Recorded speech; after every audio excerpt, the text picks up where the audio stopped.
All right, welcome in. It's the Breer Report for March the 10th. We're doing this at about 6:15 Eastern time at risk of more big news coming down. There's been a lot today, of course.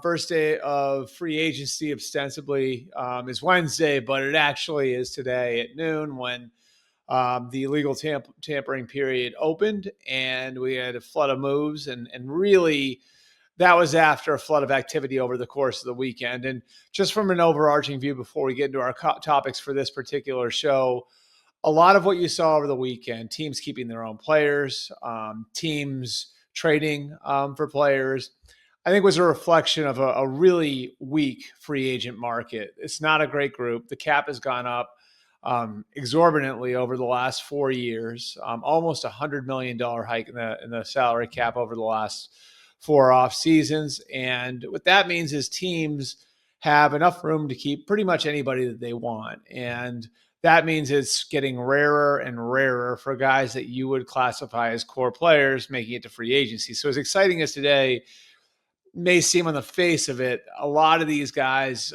really are role players by definition, and that's what should be expected of them in the fall.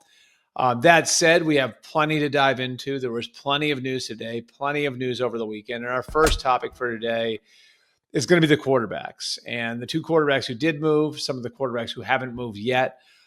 Justin Fields goes to the New York Jets on a 2-year, $40 million deal. Sam Darnold goes to the Seahawks on a 3-year, $100.5 million deal. Both those guys, top half of the first round picks. Both those guys have been through a bunch since. Sam Darnold will now be on his 5th team. He went from the Jets to the Panthers to the Niners to the Vikings and now to the Seahawks. Justin Fields now on his 3rd team, having gone from the Steelers or having gone from the Bears to the Steelers, now to the Jets. As far as what this means for both those franchises, obviously for the Seahawks, this is the culmination of the process of the last few days, trading Geno Smith, getting a 3rd-round pick back for him, and replacing him for Sam Darnold. Why did they do that? Well, if you want to look at it, huge piece of it was the contract negotiation between Geno and Seattle. That had not gone in the right direction. They were about $10 million apart in their negotiation. They had a viable suitor in the Seattle Seahawks who had a connection to Geno, obviously with Pete Carroll having coached Geno over the years in Seattle. So they look at it and they look at the opportunity to go out and get Darnold. Darnold is 7 years younger. He's also cheaper. And they get the 3rd-round pick to boot. So the Seahawks do that. I think they view Sam Darnold, at least for right now, as sort of what Alex Smith was in Kansas City for Andy Reid. Andy Reid got to Kansas City, traded for Alex Smith, got 5 great years out of Alex Smith as his starter, bought him time to find Patrick Mahomes and build the rest of the roster up. I think that's sort of the concept here in bringing in Sam Darnold.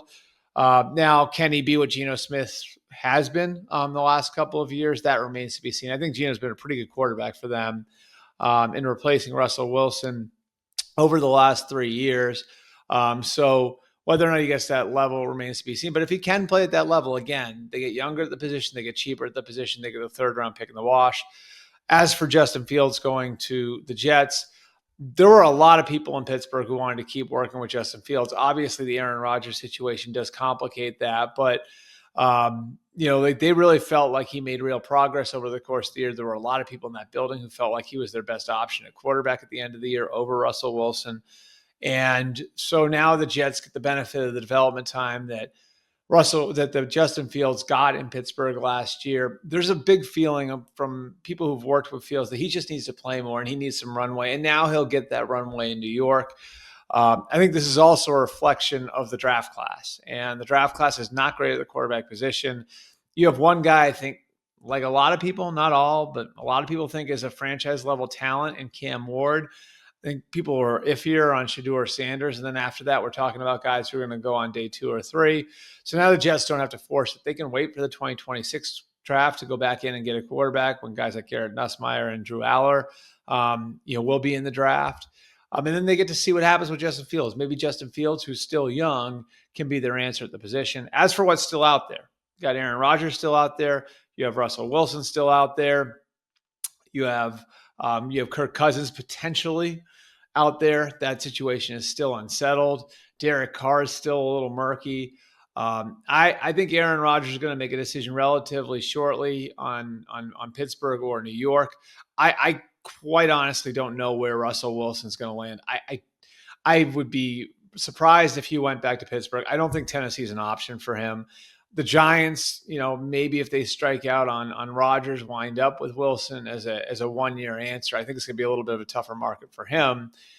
And then if Cousins comes free, of course, I think he becomes an answer for Cleveland, especially if he's cut and they can take advantage of the offset, which allows them, of course, to work around the big numbers on Deshaun Watson's contract. But for right now, the Browns at least put a body in that quarterback room on Monday and trading for Kenny Pickett. So still a pretty unsettled quarterback picture when you think about some of the big names that are out there. All right. My second takeaway from the first day of free agency would be we saw teams go over the top in trying to find offensive line help. And we're going to save one of them for a minute from now. It's the team that traded for a top-end offensive lineman. But if you look at some of the numbers that were thrown around, Drew Dahlman, the center from Atlanta, gets a 3-year, $42 million deal in Chicago. Aaron Banks, the guard from San Francisco, gets a 4-year, $77 million deal with the Packers. Jalen Moore goes from San Francisco to Kansas City, 2 years, $30 million. And then this was a real eye-opener, was Dan Moore Jr., the left tackle from Pittsburgh, is headed to the Tennessee Titans for $82 million over 4 years. So I think what you're seeing now is a supply and demand issue out there in the market. There just are not enough good offensive linemen out there. The draft class doesn't look like it's got answers at left tackle, isn't tremendously strong in any offensive line position this year. So, teams feel like they've got to go out and overextend themselves a little bit to go and get offensive linemen. So you see Aaron Banks is a little bit like the Robert Hunt signing last year when Robert Hunt went from the Dolphins to the Panthers. And then the Chiefs need a left tackle. That's the bottom line. So they're betting on upside with Jalen Moore, who played well in spots and stepping in for Trent Williams at left tackle in San Francisco. And Dan Moore allows the Titans to move J.C. Latham, their first-round pick from a year ago, over to the right side. Again, what will these signings look like 2 or 3 years from now? We'll see. It's hard to believe that all these guys are going to live up to the money that they got based on the types of players they are and the money they're getting. But the reality is that's a position that you just can't leave yourself short at. You have to at least have some answers at the offensive line.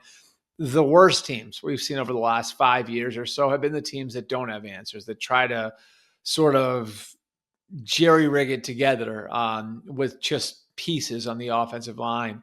You have to spend to even get your head above water at those positions, which I think is why you see the spending here in the way that you saw it. Again, that's spending is bolstered by the relative lack of depth at those positions in the draft, and especially the lack of answers at left tackle at the top of the draft. There's no Joe Alt this year, which I think is why, again, you see the Chiefs overextend themselves to go and get Jalen Moore, and the Titans overextend themselves a little bit to go and get Dan Moore Jr. Okay, finally, my third takeaway from today's action. You see the 3 teams that took quarterbacks at the top of the draft last year. The Bears, Caleb Williams, the Commanders, Jaden Daniels, and then the Patriots, Drake May, and all 3 of them have been pretty aggressive over the last week or so. The Bears have really fortified the interior of their offensive line and going and trading for Jonah Jackson and Joe Thuney, and then signing Drew Dahlman like we talked about. And then on the defensive line, they've added as well, and bringing in Grady Jarrett, who was cut by Atlanta earlier on Monday, and signing Dio Odeyingbo from the Colts. Sorry, I don't mean to mispronounce your name, Dio. But they did a lot to fortify the lines of scrimmage, which have been an issue for the Bears. They're doing a lot to try to put their young quarterback in a position to succeed. They're taking advantage of having the quarterback in the rookie contract window. Same goes for Washington. And I think you see the belief in Dan Quinn's program and what they built and what they were able to accomplish in year one, in going and over the last 6 months trading for 3 established veteran players with 10 Pro Bowls between them.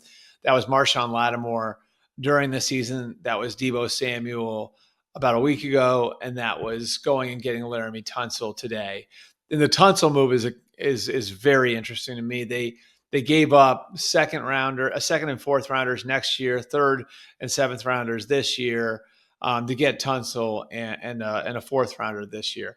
Tunsil at his best is one of the best tackles in all of football. He's going to need a new contract. That's part of the equation here, part of why Houston traded him. He's only 30 years old, though. And if you look at Adam Peters' history, he was in San Francisco with Trent Williams, and Trent Williams is still playing, and he's going on year 16.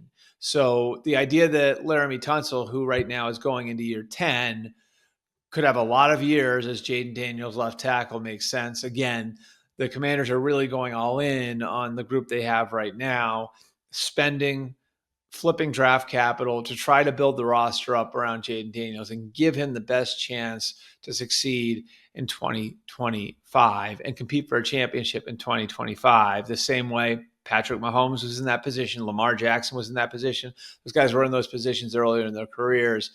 That's what Washington's doing right now. And the Patriots, aggressive as well, again, taking advantage of being in that rookie contract window with their quarterback. This one's a little different, though. They're not as close as Washington is. So this is about doing what Washington did last year, as I see it. Now, they do get the big ticket item in Milton Williams, but where they really mirror what Washington did a year ago was they went in and got guys their coaches had experience with. So like last year, you saw the Commanders go and get, Dante Fowler, Dorrance Armstrong, Tyler Biotish, Bobby Wagner, all these guys who had experience playing for Dan Quinn.